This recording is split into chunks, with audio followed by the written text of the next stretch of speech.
A pleasant good morning to everyone. My name is Jason Francis. I'm the Vice Chair of the Internet Society Barbados Chapter, and it is my pleasure to welcome you to the launch of the Internet Society's report, Unleashing the Internet in the Caribbean, Removing Barriers to Connectivity and Stimulating Better Access in the Region. I would like to recognize some very special guests with us this morning. First of all, we have Ms. Kathy Brown, President and Chief Executive Officer of the Internet Society, seated at the head table. We also have Mr. Shernon Osepa, Regional Manager for Stakeholder Relationships for the Caribbean. Of course, we have Mr. Niall Harper, who I can very proudly say is a Barbadian, also a member of the Internet Society, and he's the Senior Manager for the Next Generation Leaders Program. Right? And of course, at the head table, we have Mr. Rodney Taylor, who is our chairman, and who will very briefly give you an update on the chapter's activities. I'll also take this time to thank all of you for coming this morning, and of course to thank the media personnel who are here and who will help us to spread the word on the gospel according to the Internet Society. So at this time, we welcome our chair, Mr. Rodney Taylor.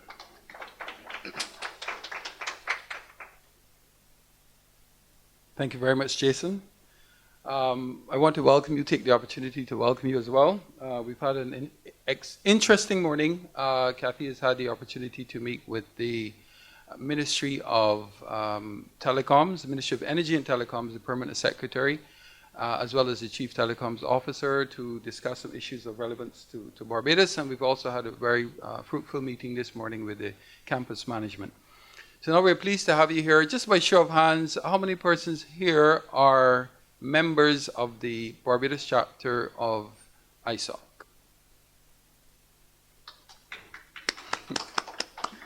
Pleased to have you. How many of you will commit to signing up for membership of the Barbados chapter of ISOC before the end of the week? It's free. We're on a membership drive. We actually started with 65, and we're about 86 now. So we've grown by 21 in just a few short months. And we're very pleased with that. So I'll just very briefly tell you a bit about what we have done as a Barbados chapter, and Shernon will fill you in a bit more about the society itself as a global organization. Right, I'm Rodney Taylor. As mentioned before, I'm chair of the Barbados chapter. We actually launched the Barbados chapter officially in September of 2016, you took the opportunity of the Caribbean ICT Week, which was being hosted at the Crane Hotel by the Caribbean Telecommunications Union. And here you see in this picture on your left, your right, my left, these are the ministers of telecoms of the region. So the Caribbean Telecoms Union, an organization with which I spent 4 years, had their regional meeting here in Barbados in September, and we took the opportunity to announce the establishment of the Barbados chapter. Shernon was here at that time. I presented the bylaws, and we took the opportunity to update on what we were planning to do, and also to invite them to Intercommunity, which was the first major event that we participated in. Okay, we actually had our first board meeting in August, just before that, and you have the executive members here, myself, Rodney Taylor, chair, Jason Francis. We also have another Jason in the society, so it's Jason Francis, the vice chair. We also have David Smith, who works here on campus. He is the secretary. We have Mr. Kyle Brathett, Kyle Albert, sorry, who is the treasurer of the organization. And we have several members here. So about the chapter, right, I just mentioned who we are. We're about 86 members now, mostly ICT professionals. We want to broaden that scope. So we have, a wider perspective on the issues.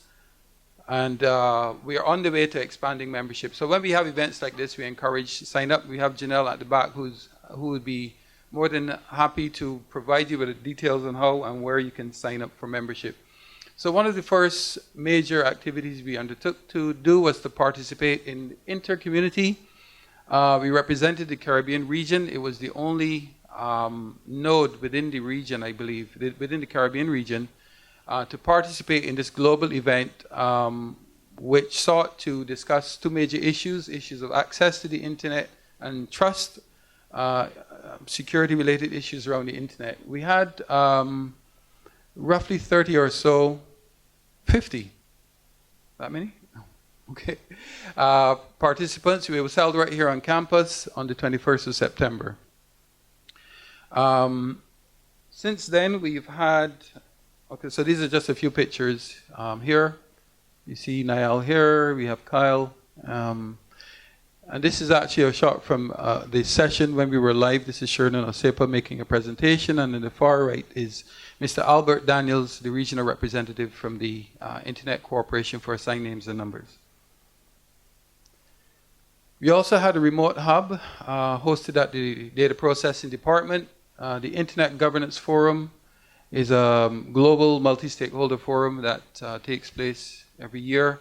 And for persons who are not able to travel there are opportunities for remote participation. And this is one of the things that we want the society to assist in doing in terms of providing remote hubs, remote access, so that we can still have a voice. And these meetings usually would make provision for global participation. They really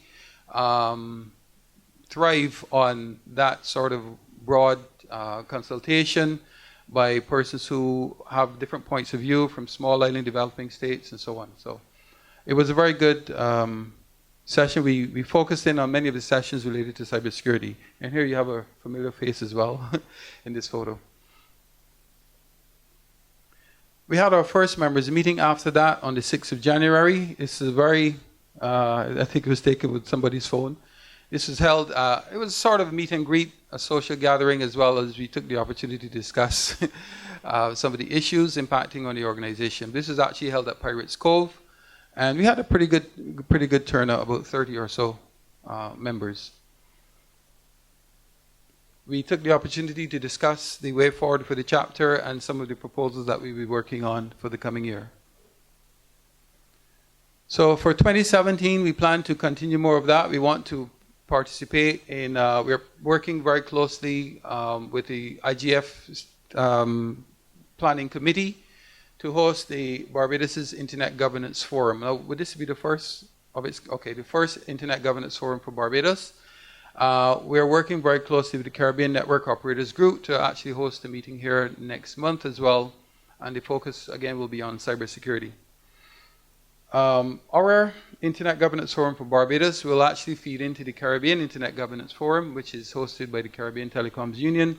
So we are using that as an opportunity to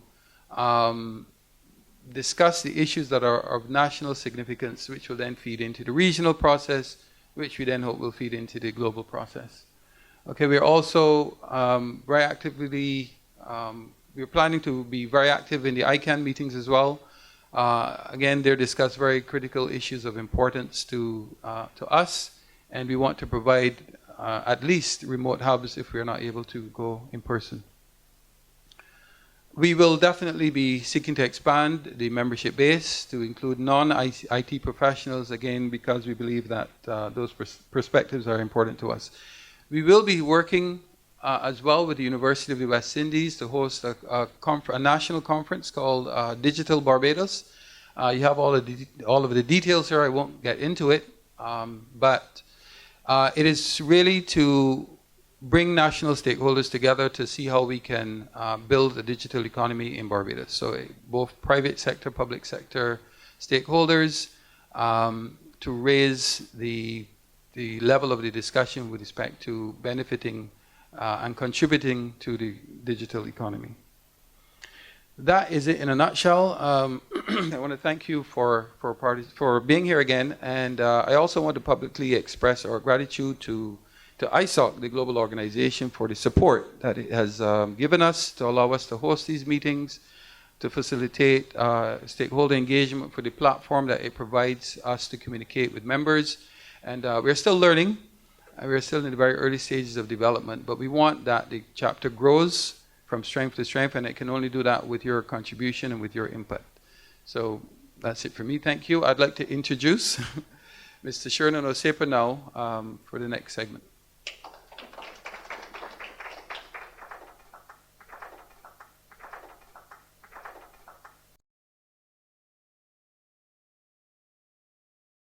I think most of you know her. She does have a consultancy called ICT Pulse, on which she is focusing on all internet telecommunications challenges in the region. In addition to Michelle Marius, we have also Beyond Fonseca, who is also a person who has her own research bureau, not only focusing on telecommunication internet matters, but also other areas as well. And initially, we also did have another Michelle Thomas from Jamaica, living now in Jamaica, living now in Canada, basically who was our first editor. So she was the one who looked at this report and gave us advice how to better structure this report. And we had our own team within Internet Society as well. We have Jane Coffin, who is the Director for Strategy within Internet Society. And we had also Michael Candy, Chief Economist within Internet Society back then. And he was also a key person who looked at this report and gave us some recommendations. And your servant, I was the coordinator for that project. So my main task was to ensure the quality of the work. So if you're not satisfied with the quality of the work, then you need to blame me, because that was my task, okay? So the structure of the report. Basically, we have looked at 11 countries within the Caribbean. We have looked at the Bahamas, for example, Barbados, Dominica, Curacao, Grenada, Haiti, Jamaica, the British Virgin Islands, St. Martin, Suriname, and Trinidad and Tobago. We do have more or less 30 countries within the Caribbean. But by looking at these 11 countries, we can get a very good snapshot with what is going on in the Caribbean. Because we have looked at, let's say, high-income countries like Barbados, the Bahamas, and others. We have looked at mid-income, let's say, countries. And we do have also in the Caribbean, let's say, a few low-income countries, of which Haiti is one of those. And not only that, Haiti is let's say, the poorest country in this whole Western Hemisphere. So by looking at these 11 countries, we got a very good snapshot with regard to what is going on in the wider Caribbean. So today we are launching this report. It will be available coming Monday on our website. So I would like to recommend all of you to take a look at it, discuss it among yourself. But not only that, remember, it's not about just reading a report and then throw it away. There are key recommendations, and I think maybe later on when I'm sitting at the head table, we can elaborate a bit on that. But there are key recommendations out there that I think we should take a look at and take these recommendations to your advantage. So with that, I think I'll just leave it to here, and I'll introduce our CEO and President, Ms. Kathy Brown, which will be giving also some remarks. Kathy Brown joined the Internet Society as President and Chief Executive Officer in January 2014. She is a veteran on Internet policy development and initiatives. that have aided in the internet global expansion. Ms. Brown's career spans the public and private sector, including serving in the United States National Telecommunication Information Administration, NTIA, and the Federal Communications Commission, FCC, and also leading policy and global corporate social responsibility initiatives for telecom provider Verizon. She is a lawyer by training. She received her multiple, let's say, degrees. All of them I've been noticing summa cum laude. So, and I mean, the list goes on. So we're not going to focus on that. But what I'm trying to say in a nutshell, she is able and the right person, let's say, to do this job. Isn't it, Kathy? So with that, I would like to invite her, Kathy Brown, please come and share with us some thoughts.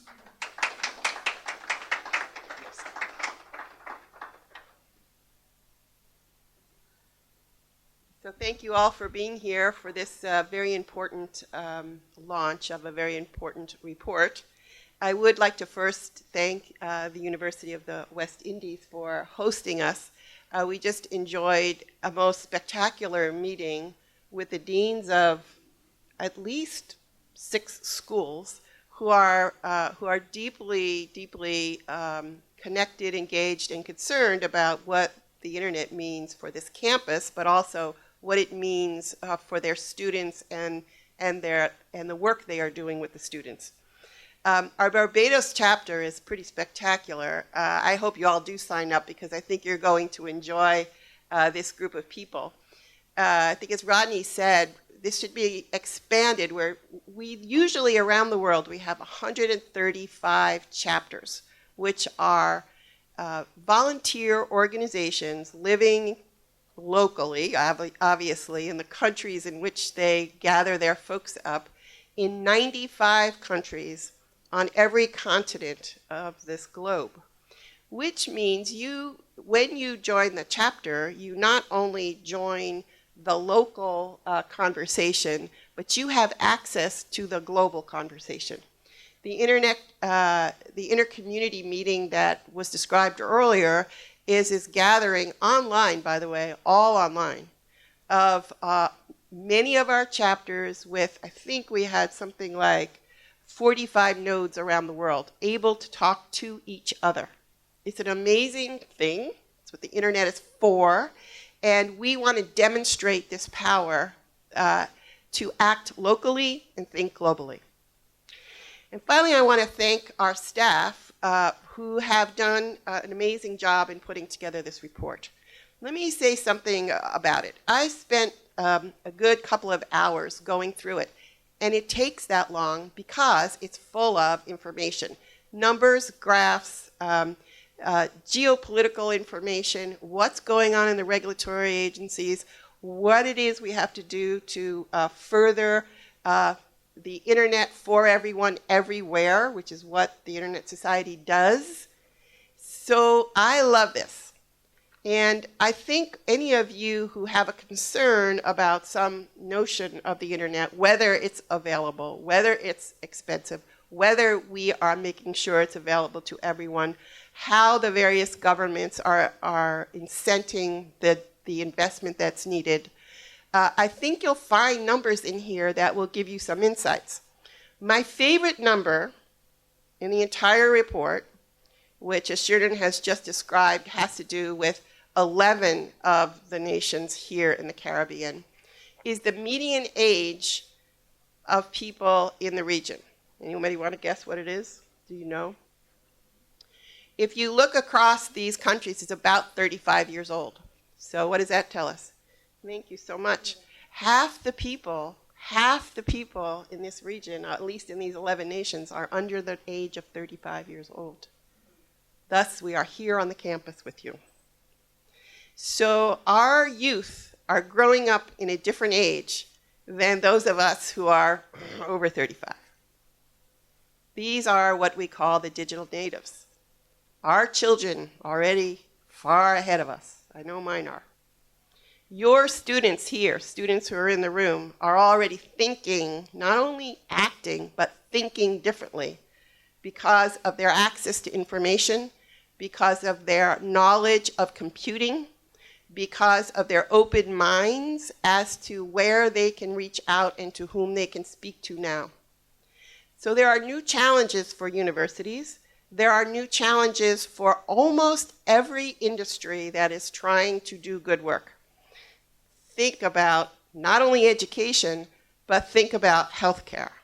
Think about public health. Public health is an information system. How is it changed when we have a connected information system? How do we now think about public health in a digital world? Think about government services. How can we deliver government services to everyone, even folks in the most rural areas, even folks on this island who are living at the top of the mountain? How can we do that? What about transportation? What about economic development? I am thrilled to death that our chapter is going to be involved in this discussion of the digital economy. Because if you look at the internet as an enabler of just about everything we do these days, we need to understand the implications of that connectivity and of the lack of connectivity. If you think of the internet as I do, as the backbone of the global economy, it behooves us first to be attached and to ensure that everyone has the ability to be connected. And secondly, to ensure that it is secure and trusted. So it's got to be there, and it's got to be secure and trusted. And that's what the Internet Society is about. And this report is meant to help not just governments, but all stakeholders who are trying to think about how do we use this internet for achieving the goals of what it is we're here to do, whether it be innovating, banking, education, healthcare, entertainment, think on and on and on. It's all affected now by the internet. And if we're not on it, we're not in it. So I do congratulate all of you again, and again also commend you to this report. I think online you'll be able to spend some good time with it, being that we're still saving papers. I'm not sure we have enough for everybody in the room, or do you? You'll get the pointers. And I really think that this has been a real contribution. It is a real contribution to the region. It compilates a lot of numbers from other people. These aren't our original numbers, but by putting them in one place in a narrative that tells you where things are at and where it is going, I think what you'll find is an optimistic view that the nations of the Caribbean are ready right now, well situated to take this thing to the next level. So thank you very much, and I appreciate the opportunity to talk to you. Thank you.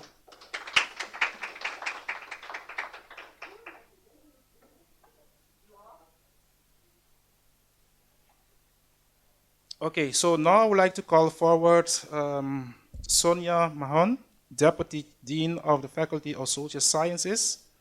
And I would like also to call forward Rodney Taylor, Chair of our Barbados chapter. And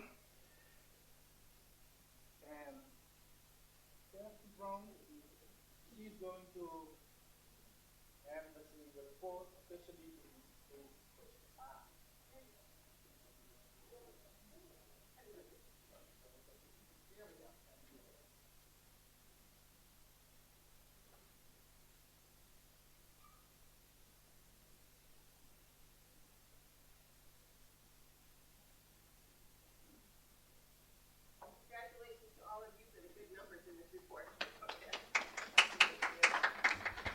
Okay, so the report is now officially launched.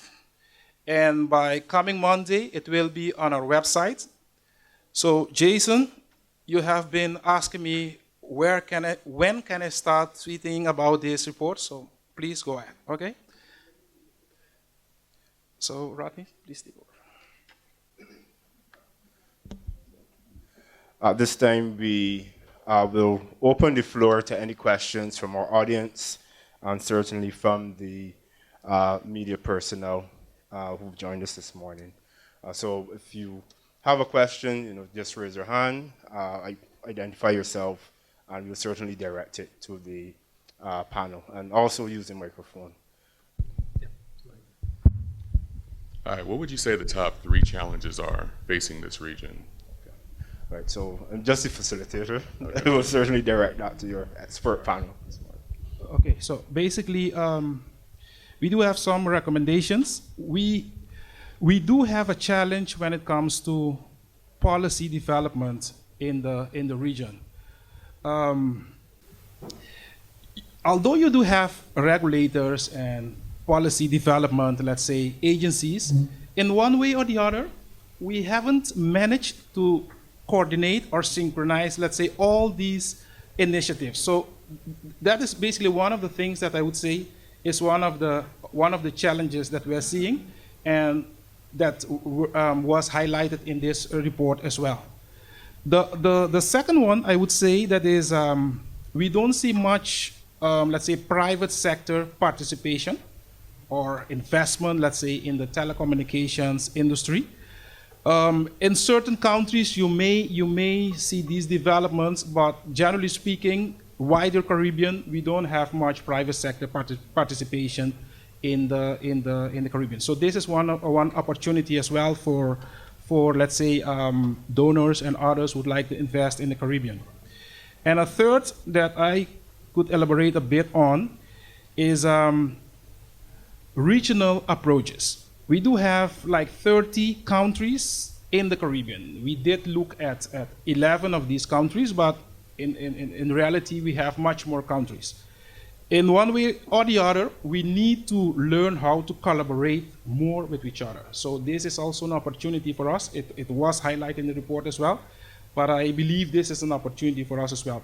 If you look at the internet is what it is today based on collaboration. So I think this same approach we should use when it comes to addressing challenges that we are facing. All right, good afternoon, Stephen Williams. Did the report go into or give any insight why not much private sector involvement in relation to, I guess, internet development, such as I may suspect there's not much private sector field that get a return on investment on? Because normally private sector is driven by if they see a return on investment, they make it. I don't think business people are adverse to making money. So I think it is anything relating to not being able to see an return on investment for their output? Yes, basically that's true, what you're mentioning. One of the challenges that we have in the region, one of the challenges that we're seeing in the region, given that we are, let's say, small communities. I mean, if you look at total Caribbean, still we have like 40 million. If you look at Haiti, Cuba, and Dominican Republic, let's say, included. But let's say, especially the English Caribbean islands and others, like the Dutch especially, we don't have a great number, let's say, of people in all these countries. So it is a challenge also for, let's say, operators who would like to, and other private, let's say, initiatives who would like to get, let's say, return on investment. It's a challenge for them as well. So this is basically one of the challenges that we have seen why they are not investing much in the Caribbean. In addition to that, there are other challenges as well. And I'm from the Caribbean as well. I'm from Curacao. That's one of the Dutch Caribbean islands, but that's the Caribbean. We do, and I can just talk this freely because I'm from the Caribbean as well. We do have a very big problem in the Caribbean, and I'm looking all of you in the eyes, because that counts for me as well. In one way or the other, we don't trust each other. So that makes it very difficult, and of course it has to do with slavery and all these kind of things that I would like to focus right now. But in one way or the other, we don't trust each other. So if I see, for example, Jason, things are going quite well with him, you have all that feeling, okay, I don't like this guy, blah, blah, you know. So I think we know in that regard as well, this doesn't have to do anything with technology, but we know that this is one of the challenges that we are facing in the Caribbean.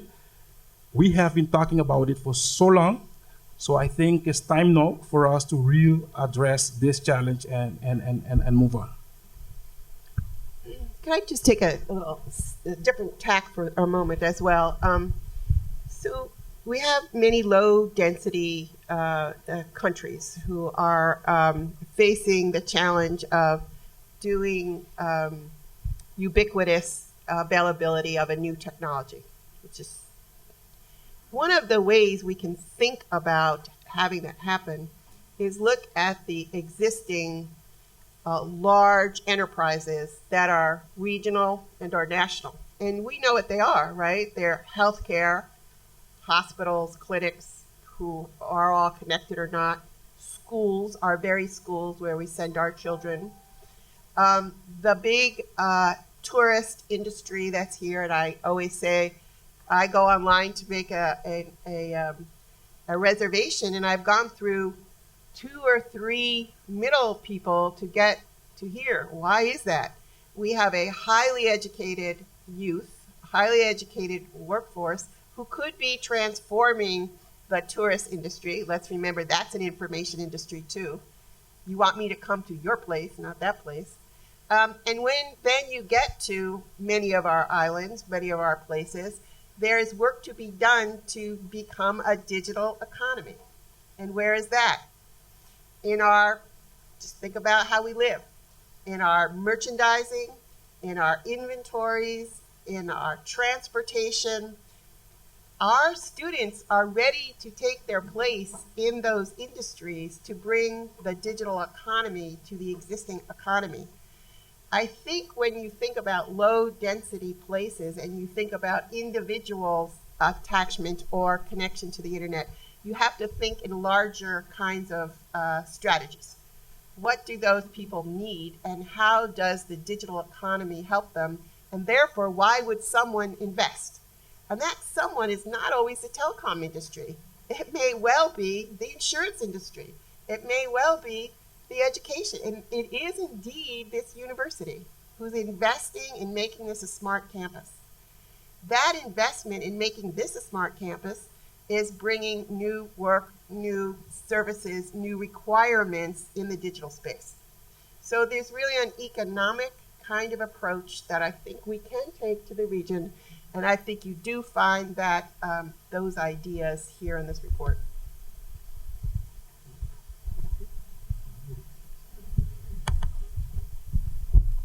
Before we go to the next question, there are, as Kathy did say initially, there are some great, let's say, results in this report as well.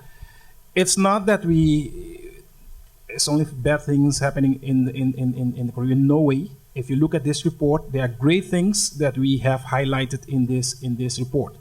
And if you look at Barbados, for example, from these 11 countries, Barbados has the highest, let's say, broadband penetration of 80%. So that's a good thing. So again, we are seeing, let's say, opportunities, ways how, remember what I said when I started this whole conversation regarding our old, let's say, bananas and sugar industries that are gone. So we need to look for ways how we can replace all these old economies into new opportunities. Thank you. I just wanted to add that one of the issues from a local perspective that we have is we have very good connectivity, and there are those who would dispute the notion that we have fiber to every home in Barbados. I'm told that's not true. I have it to my house, I must say, but you know, there are others who would argue that this is not the case, that we have fiber to every home. But we do have very good connectivity relative to other countries in the region. What I think we still have an issue with is the cost of that connectivity. So we have issues of affordability, certainly for certain segments of the society. if they have to make, difficult choices with respect to how they spend their limited, income. So the issue of cost is one that I think should occupy us as we discuss these issues. We know that the mobile access is an option as well, but that again has issues of affordability surrounding it. So I just wanted to add that as an issue of concern to us here for the local chapter. Thank you. Are we going to have at least one more question? Right. Okay, two more. Well, we take yours, Rodney. We take yours. Yeah. Two. Good morning. Victor Ben from the CC. There is a growing body of knowledge which suggests that a lot of our students, UE students, Barbados community students, and students in general in Barbados and in the Caribbean, the wider Caribbean, are suffering from the misuse and abuse of the internet and particularly social media. Has the society looked at ways or means of how those of us who are involved in education and dealing with young people tackle that particular situation?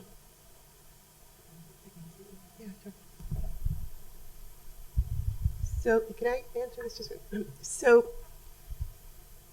we've been trying to struggle with any number of issues that we put in the category of user trust, so that there's a trustworthiness of what is the experience on the internet.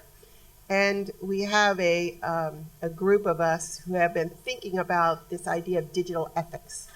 What is it that one has to know and understand to be good digital citizens, if you will? And that goes through a number of things. It goes through data protection. It goes to the way you deal with other people's data.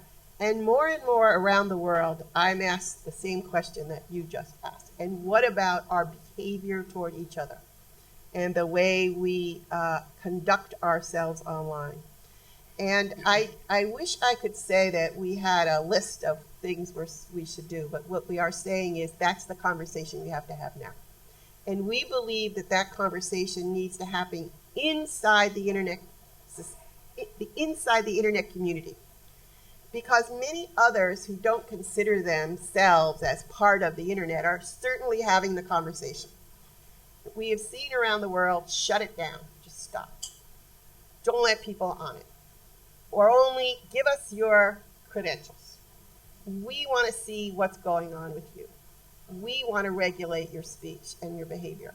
We don't think that's the way we want to go. Which means we have to engage. We, the internet community who value this thing called the internet, have to start thinking about ideas of normative behavior and what does that mean and how can we even embrace something that we can start to agree to. This year is the 25th anniversary of the Internet Society, and we are actually, this is so on our minds that we're trying to get a couple of workshops up on this issue. So we have one scheduled with the folks in London at this point. We're talking about South America. There's no reason that you all can't be talking about that here, but it's so on people's minds that I think this is the opportunity for us to start having that conversation. Now, what we will do is try to put together some of the papers, some of the experts who are actually thinking about this, and make this available to all of you. Thank you. That is actually a very relevant question, particularly in light of the fact that we've had an announcement that there's a policy decision or an initiative by the Ministry of Education to distribute thousands of laptops to our school children. So I think that's very relevant, and it is something that we need to look at, the pros, the cons, the benefits, and how can we develop policies around the safe use. We also will be discussing those issues at the upcoming Internet Governance Forum that will be held here in Barbados in June. Ashel Ford is heading the organizing committee. She also works with an organization that the ISOC is proud to be associated with, which is called the No to Online Abuse and Harassment, NOAA. So it addresses issues such as those. Thank you. Final question? Well, we'll entertain two. I saw Dr. Broom and also Roger, and then we'll definitely cut it there. Although spoke of motor ethics, running just to get to the report is very technical. Yes, it is. It does not speak to the large internet issues that are listed in the internet, multi-transaction, social, and economic. Therefore, it appears to be strong in and although it's more intelligent, issues of e-commerce, spoke we are open exactly over democracy, but yet the story has something about how we can account for outside of our community.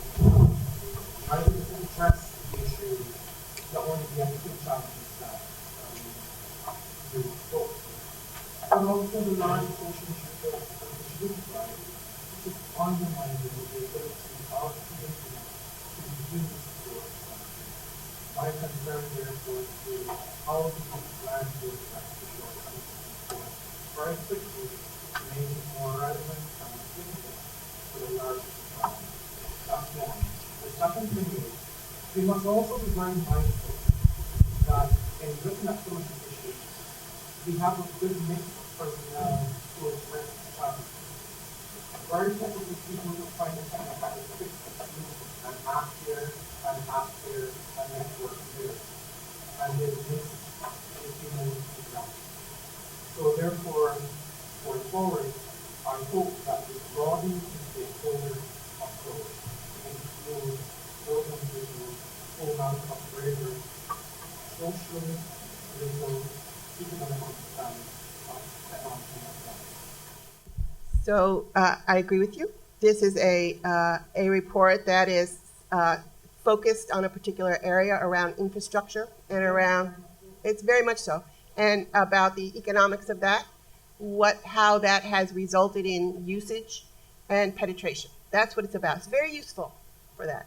Very useful for that. There are other reports of the Internet Society that you will find that go into the other areas you care about, and why I am so pleased that we have a new chapter here, that we're here at the university, is because this is exactly the work that has to be done. Now I'll introduce you. Over. I was actually just going to joke that and apologize for giving Dr. Broom the floor. Oh no, we need you. In fact, are you yet a card-carrying member of the Internet Society? Good.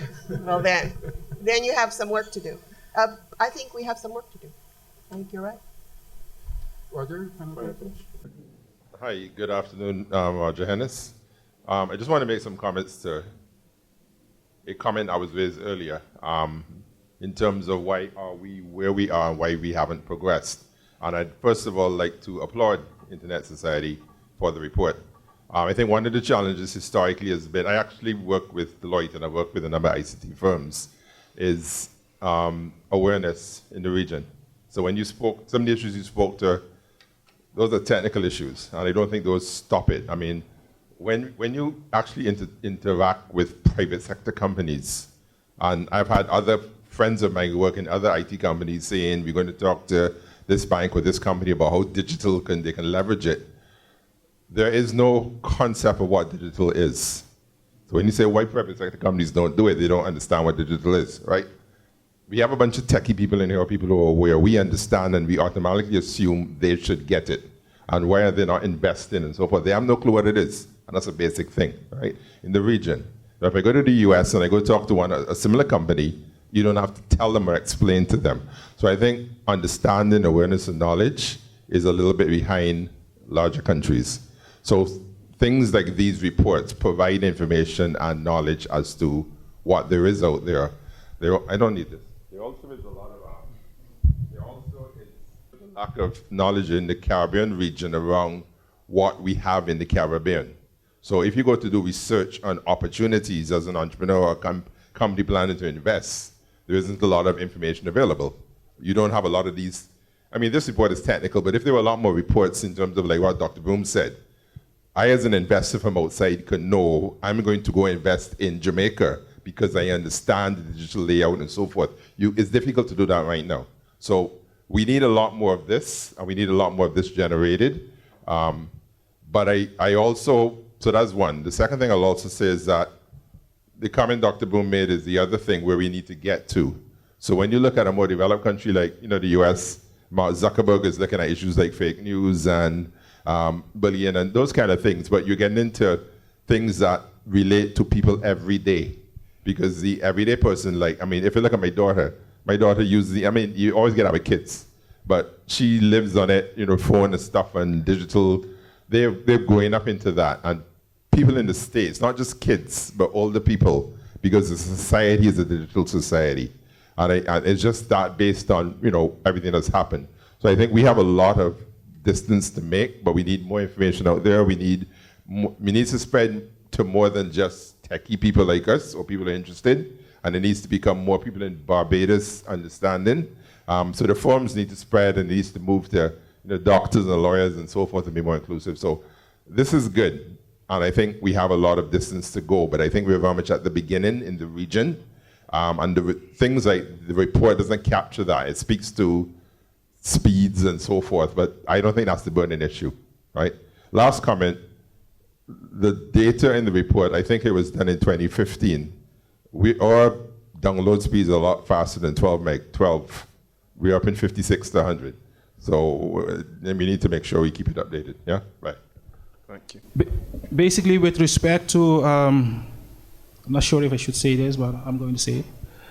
With respect to, let's say, the report itself, when we have looked at 11 countries, and basically what we have done, we have sent, let's say, or we had, let's say, a survey that, let's say, stakeholders in all these countries, let's say, had to fill.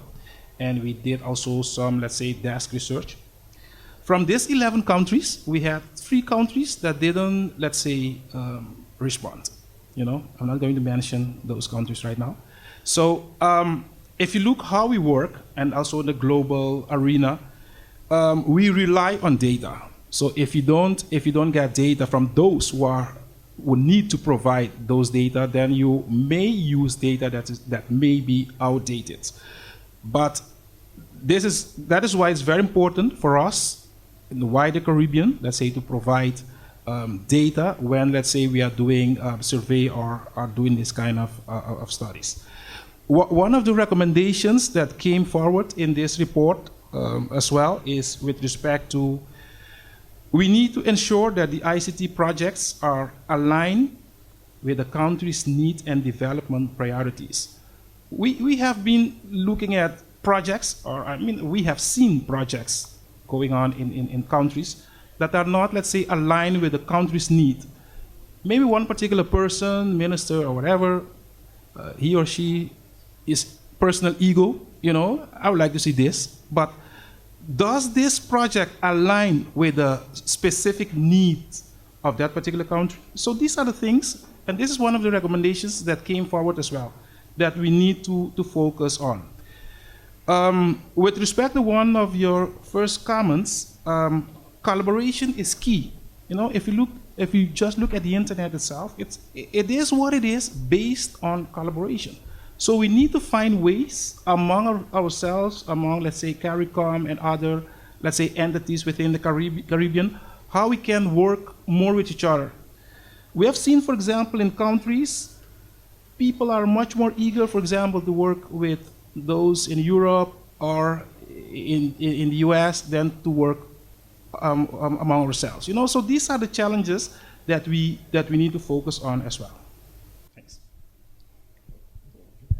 All right, let me thank each and every one of you very, very much for joining us this morning. Certainly, I want to say thank you again to our CEO, Ms. Kathy Brown, for taking time out of her very busy schedule to be with us. And certainly this serves as inspiration for us, not only in Barbados, but throughout the Caribbean to dig deeper and to recognize and put in the effort for the work we have to do. Certainly to Mr. Shernon Osepa for being here this morning and for the work put into the report. To Mr. Niall Harper as well. And certainly to the the members of the executive who worked tirelessly over the last couple of weeks to ensure that everything went smoothly. Certainly to our chairman, Mr. Rodney Taylor, Mr. David Smith, Mr. Kyle Albert, and other members of the chapter, Ms. Asha Ford, and certainly Mr. Jason Hines. Thank you very much. So we do look forward to some more sign-ups for the chapter. We also want to thank the media and to let you know that the reports have been reserved for you, so don't leave without getting your copy. And we want to thank you for taking the time out of your busy schedule with all that is going on in Barbados at the moment to come and to cover this launch. In terms of lunch, right, those who signed up online. So if you've not signed up online, I don't know if we can make a little space for you, but you see how important the internet is. Yeah, so we will see if we have a few slots left. But those who sign up online, of course, you get priority today to have some sustenance. So. Where is that? Okay. So thank you very much once again, and feel free to mingle, to network, and to, of course, as we said, the report will be online on Monday. So certainly to get that link and have a read of the report. Thank you very much.